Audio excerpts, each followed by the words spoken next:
Hey guys, this is Danny, back with another Drambo for Koalas episode. This time I'm going to talk about automation. So simple setup here. I've got Koala. This is all my voice stuff, just ignore that. And in the matrix, I've got Drambo going directly to Koala. Later, I'll show you how to automate something in AUM.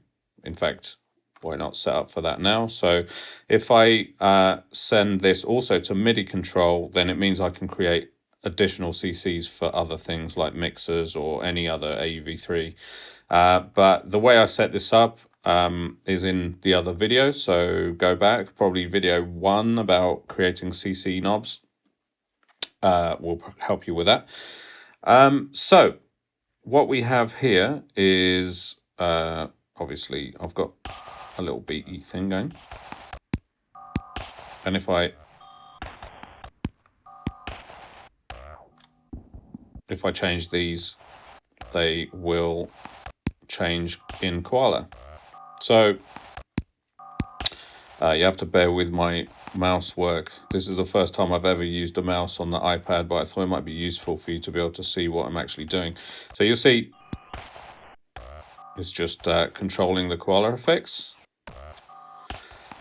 So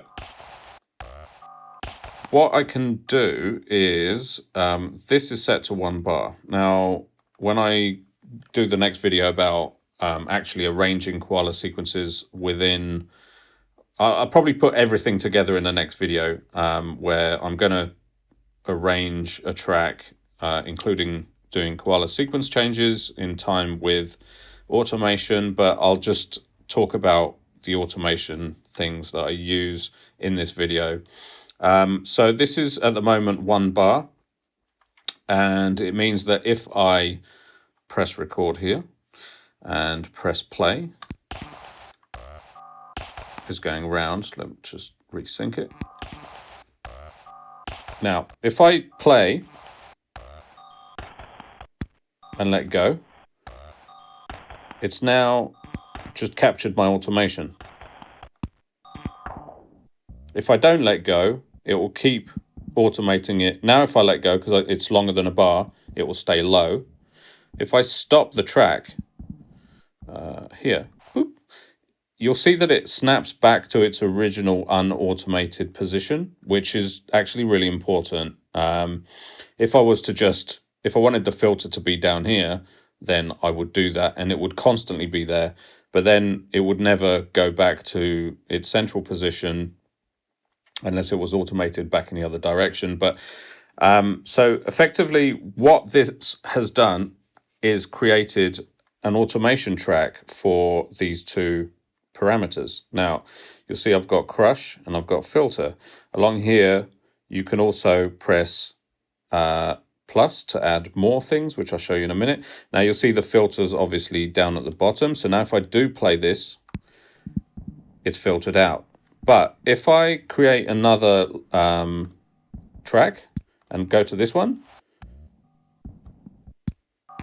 it's not filtered on the second one. And that's the important reason for not actually just filtering it out here.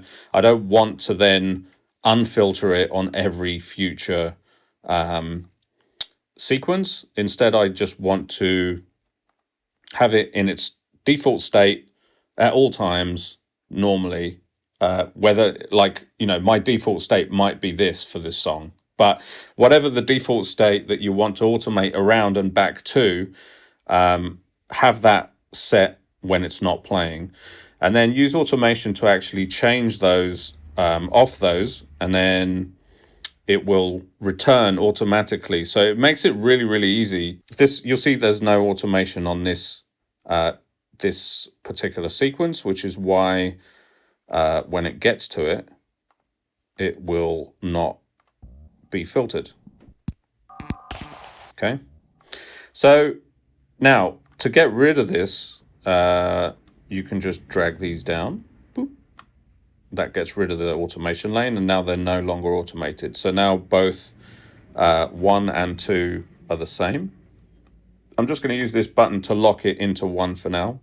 And if I wanted to automate over a longer period, I just say, right, this is a 4-bar loop, and then I can now either record and then play what I'm recording. So when you let go, it actually draw it in. Okay, so another way of doing this is by hitting the plus button and then choosing a parameter, so filter, for example. Now you'll see that it's defaulted to what the actual relaxed state of this button, for want of a better word. Now what I can do is just using these tools, and to be honest, I normally only really use this tool and the eraser, unless I'm using something like Stutter, which has got very specific steps. I might use this one. I never use the other ones, so I won't even bother really talking about them. You can explore them on your own. But this is like a general tool that lets you basically do a lot of things. So if there's already a spot here, I can move that up or down. Now you'll notice that there's a little white line now on the filter that's playing, showing you what the automation state is rather than what the knob state is. And while it's recording, I can add some manual automation and then let go. It will go back to where it was. If I'm not recording, it will do the automation, but then I'm just changing the default state. Now, because there's all automation in here, it's actually not, it's ignoring my default state. But again, if I go back to this one, default state is now back here. So I want to actually keep that in the center. And let's go back to this. Now, filter. If I get rid of this and then press plus. Now, you'll see it says select parameter at the top here because I pressed plus. Other than that, you're like, what's going on? So if it says select parameter, you can hide this, and you know that the next click you do on any parameter will actually create a lane. And then from here, so you can do a number of things. You can either move an existing spot.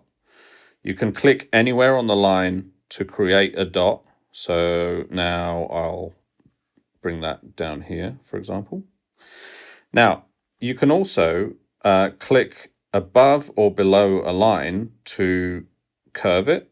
So that is actually changing, well, you can see what it's changing. It's just going to make a much more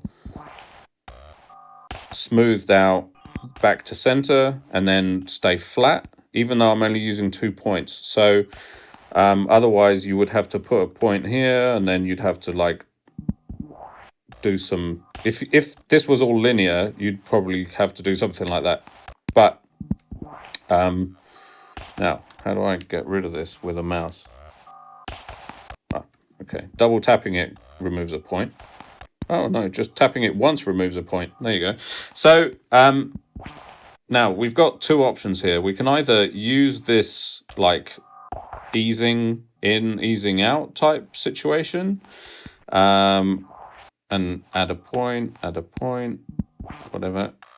Okay, so you can create cool little things. And actually, if I just loop around, now it's only doing this part.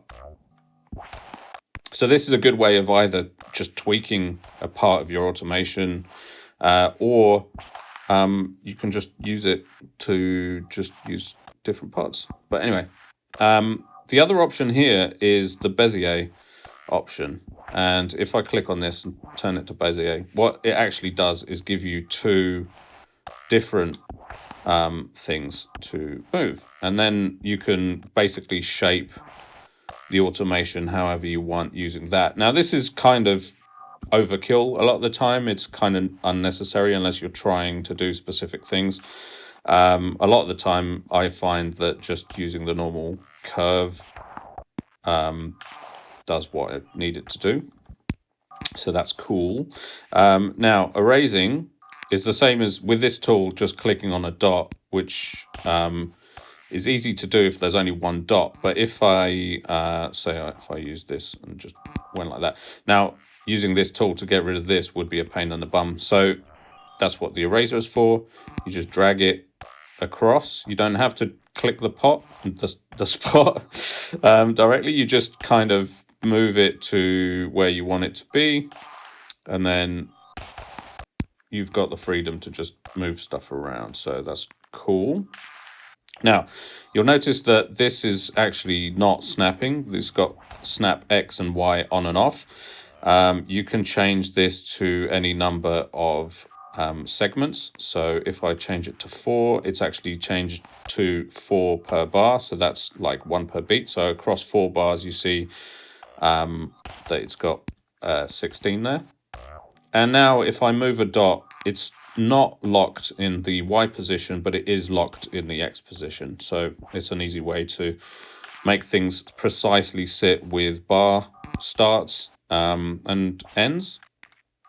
Now, another thing, obviously, is you can then focus on just a segment of it and look at that. So the only thing is with this is if you drag more than your 4 bars and let go, it'll create a whole bunch of extra bars. So what I do is I long held in that case, but with my finger I usually select and then drag up, and then this comes up, and then I can crop it back down to 4.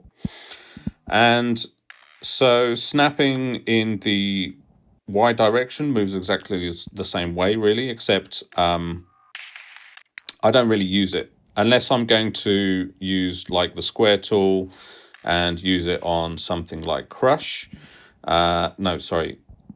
Stutter. So if I add a stutter lane, now if it's set to snap 4, I don't want that. I want 8 because there's 8 positions on the stutter, I think, if I remember correctly. So there's off 1, 2, 3, 4, 5, 6, 7, 8. So now if I go to up to the 8, well, that's 100%. This is the 7th spot. Yeah, so you can see that you can be very precise. Like with the stutter, you might want it to be, let's get rid of the filter so we can hear what we're doing.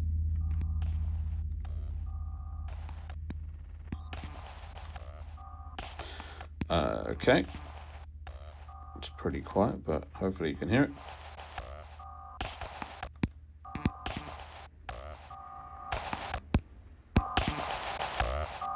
Yeah, so you can just use this to just shape. And if you change the snap to something lower in the X, then obviously you can just put bars, much bigger fat bars for your stutter.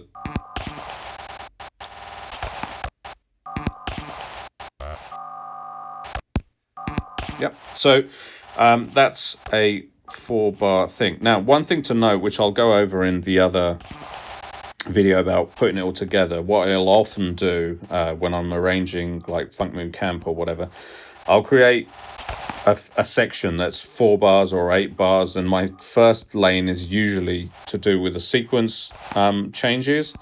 So then what happens is in track 2, I'll show you. If I hide this, fumbling around with the mouse.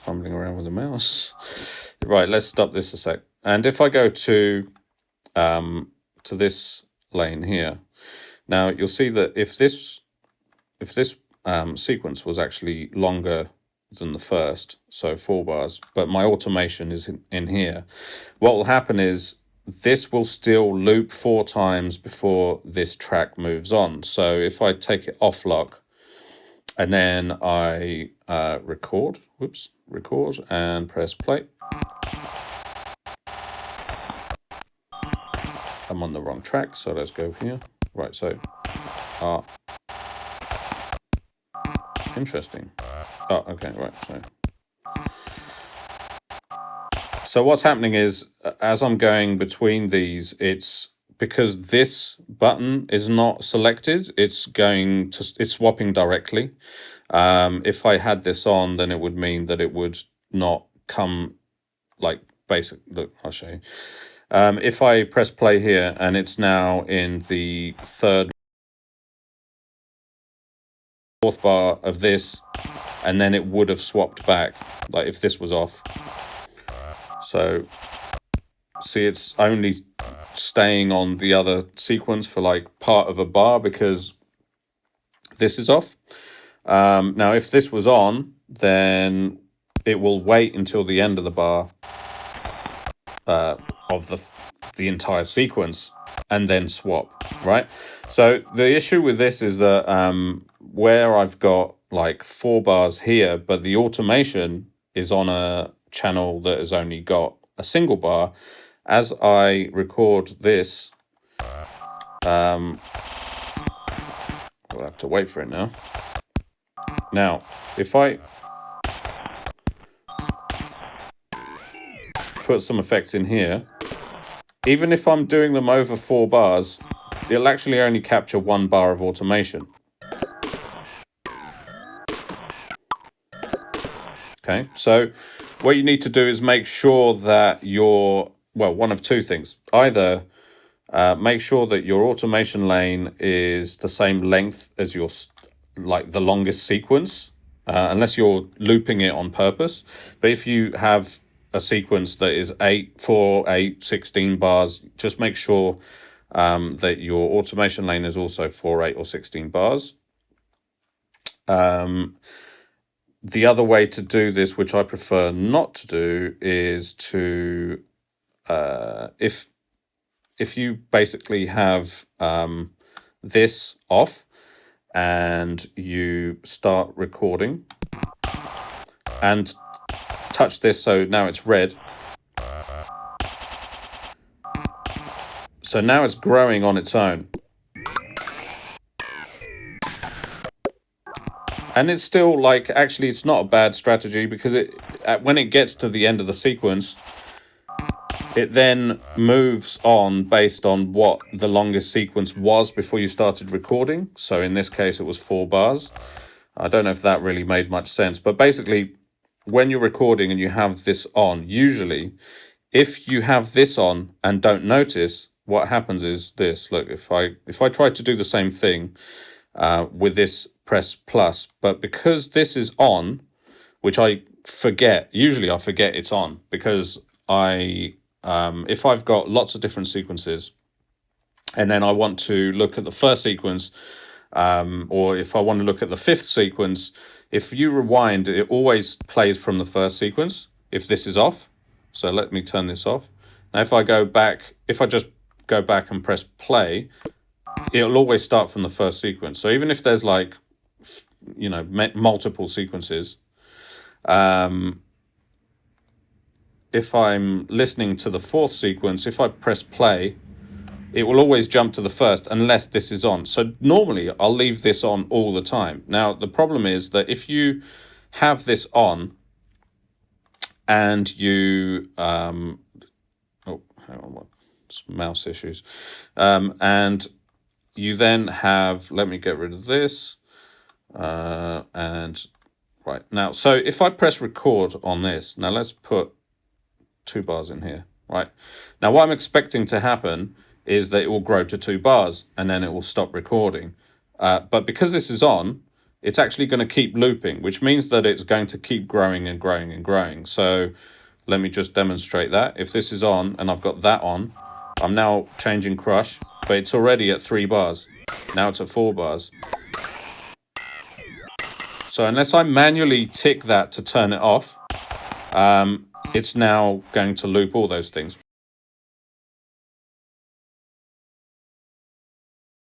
Which, not the end of the world. You could actually use it for your own advantage in some ways. If you stop recording and then you like what you did in these 2 bars, you can then select them, drag, and then crop. And what did that do? It didn't do anything. Got rid of it.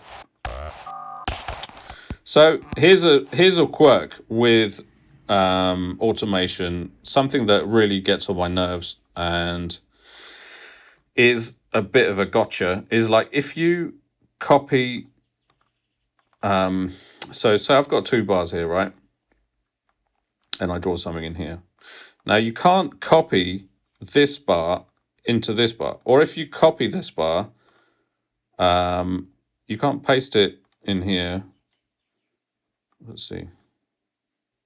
Copy.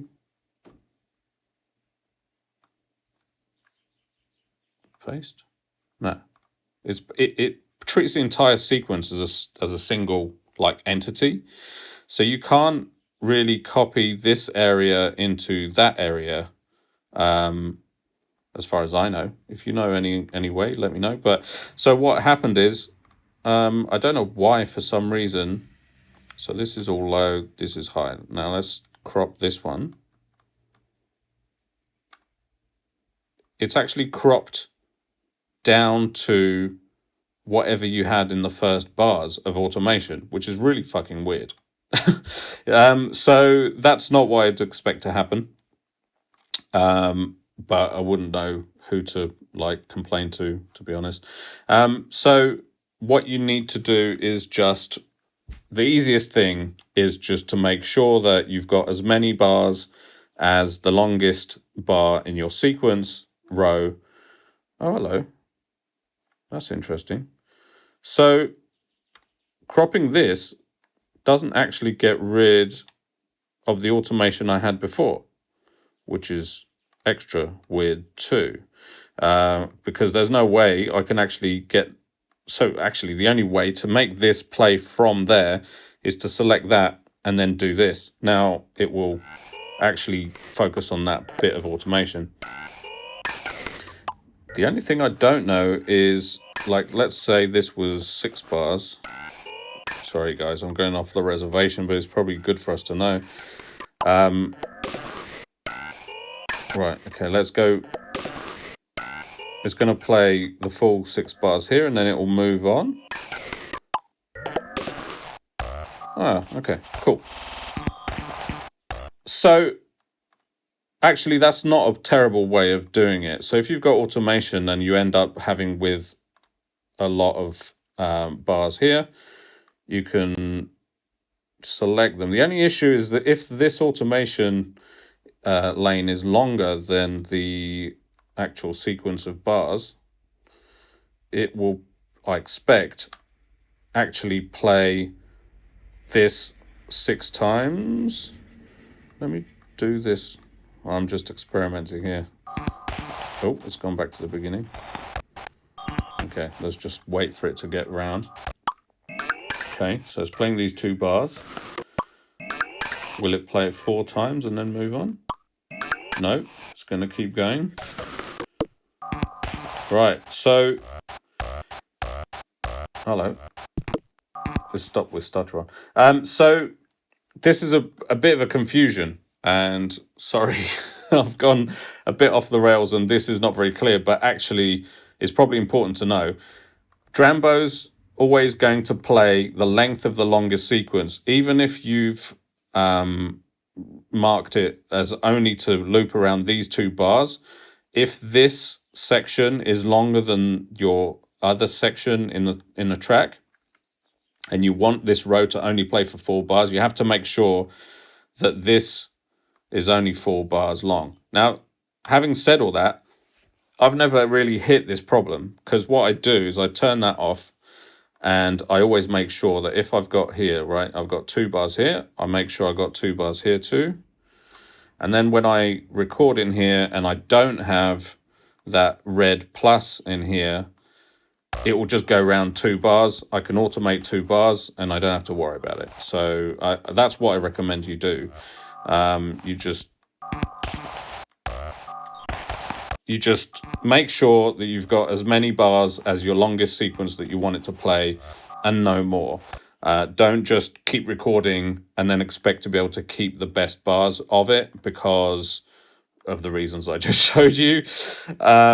So that's effectively, I think, pretty much all there is, unless you have questions. I may have created more confusion than answers at this point. The other thing I was going to show was just how to quickly automate anything in AUM. So, for example, I want to automate this mixer, and you'll see that it's already assigned to channel 2, CC7. So this is going to channel 1, and let's do another quick thing then. well, in fact, let's not go down that road because I've already shown you how to do that. What we'll do is just change this to channel 1 CC7, and that will be the easiest way to do it. So if I go back to channel 1, now if I add a knob in here, add a knob in here, which it's not letting me do. There we go. So I'll double tap that, CC, I'll put 7. And now you'll notice that as I move this, even though it's called 17, it's actually CC7. It's automating the mixer.